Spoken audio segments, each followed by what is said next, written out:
If you guys want to get into real estate investing, but you have no money, today I want to help you with a simple strategy of how you can actually enter and exit these deals on your own. See, this past Sunday, we had a weekly coaching call, and one of my seasoned guys, Kendrick, shout out to Kendrick out there, and he's done several deals. I mean, at least 100 deals.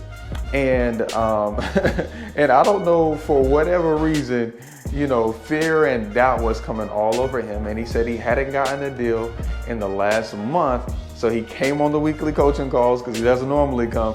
He came on the weekly coaching calls to get clarity about what he should do in his business. And so today I want to give you the steps that I gave him so that you can get clear. So if you don't have, you know, $50,000, $100,000, $200,000 in your bank account to go out and buy a house to make 10, 15 grand, what can you do? Let's talk about it.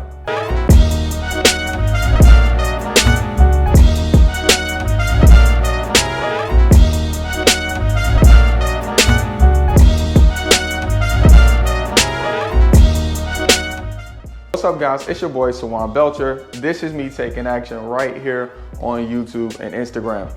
Here on the This Is Me Taking Action YouTube channel, we actually talk about how to replace your 9-to-5 income with real estate profits by way of owning rental property, by doing fix and flips, wholesaling, and much, much more. So if you guys are new to the channel, go ahead and drop a like and a subscribe so these kind of videos can pop up in your feed more. Okay, so what I specialize in is being able to find great deals, okay? So reaching out to homeowners and then being able to, you know, purchase those properties off market, outside of the traditional means of using a realtor, qualifying for a loan and all those kinds of things. You know, it's by going off market. Okay, so when Kendrick posed this, keep that in mind, okay? Like I said, he's done over 100 deals by now, but for some reason, he's running through a tough patch. And he hasn't locked up a deal in a month. Now, he did mention on last week that his lead machine was still on. So when I talk about a lead machine, that's how you're marketing to find, you know, off-market motivated sellers. So he had got a lead in that previous Thursday to the call, and it was an inbound lead. So these people called him. He didn't call them. They were talking to him as though someone referred them to him that he had purchased from before. And so if you guys know anything about leads, inbound leads are way hotter than outbound leads. Referrals are the hottest of the hot leads.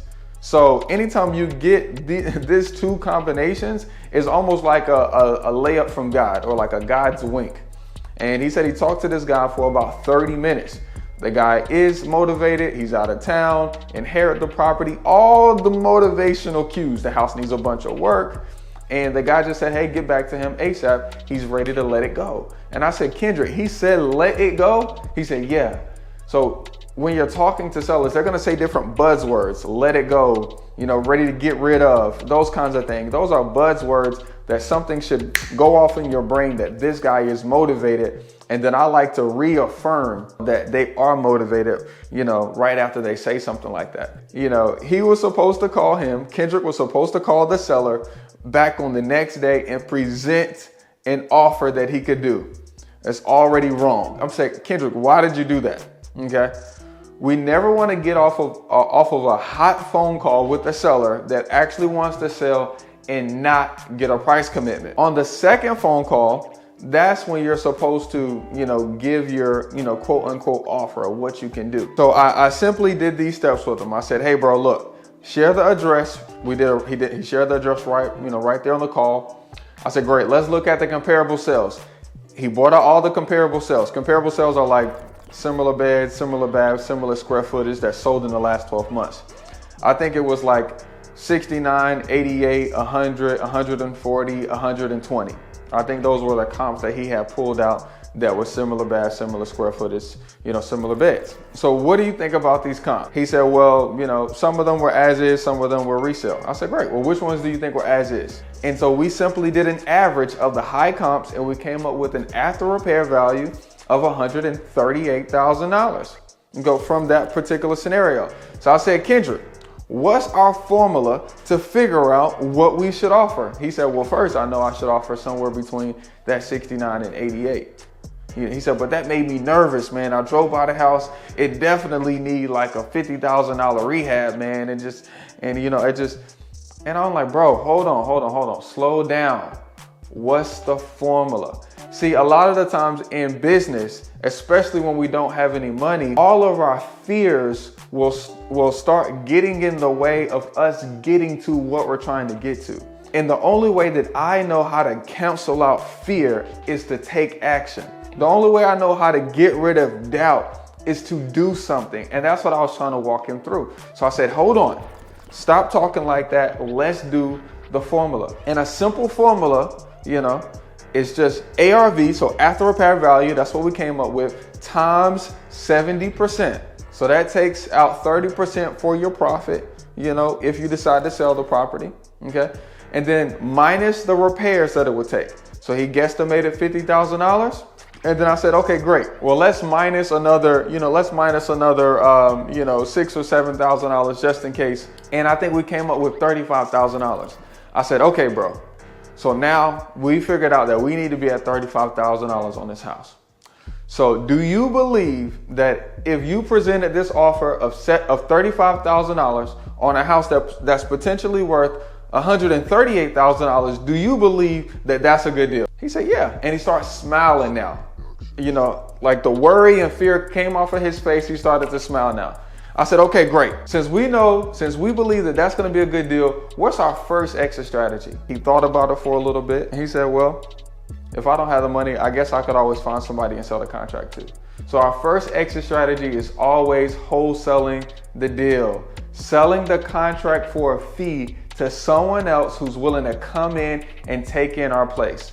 The way we do that is through a purchase agreement. That's the agreement between that seller and Kendrick, that's the A to B. And then if you find a buyer, or when you find a buyer who's willing to come in and take your place, let's call it you sell it to them for $40,000, you would create an assignment agreement.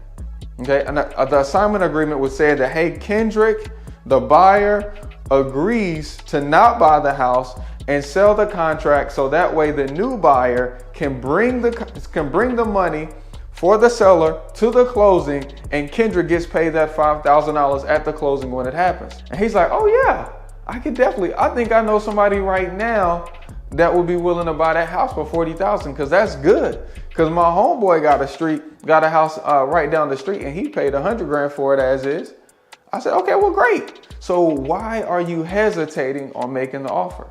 And I say, well, just in case you're still hesitating, let's go through another scenario that we can actually buy this property with none of our own money, so you can make your next real estate profit check. Kendrick, let's say the seller didn't want to accept the $35,000. I said, well, how could you pay more for the house? Let's say that the seller finally gave you a price commitment since you didn't get it, and he determined that he absolutely had to have $70,000 for it as is. How could you buy that property from him with none of your own money? He said, well, at that point, since it's so high at that point, and I know it's worth $138 fixed up, and it needs $50,000 of work, he said, I'm probably just gonna tell them all the things that it needs to be done to it and let them know how much that is. And then I'm probably just gonna ask him to see if he would accept maybe $5,000 down from me right now. And then he take that profit over time with interest. And then he said he would explain why he would be getting more. How would he be getting more than what he actually wanted with the interest and with him receiving those payments, and how he could do it because it was free and clear. I said, bro, why are we making this so hard? See, because when a seller agrees to the price that they want with the fair amount down and then receiving the remainder over time, they make more in interest payments, but also you can bring in a tenant buyer who's willing to bring in $10,000, who's willing to pay more monthly than you, and you can arbitrage that deal. So you can make an upfront fee, a monthly fee, and a fee on the back end when they pay you off. So there's several ways you can do these no money down deals, but do not let fear and doubt take over your brain. When fear and doubt comes over me, the way I get over that is I start taking action. I start breaking it down in little baby steps. I start doing something. I start bringing faith into the mix so that way we can kill out all of our fear and doubt, and so we can actually get to the real bag. So if you guys want to get to the real estate bag, go ahead and take action. Press the like button, press the subscribe button, and we'll see you guys on the next one. Peace, y'all.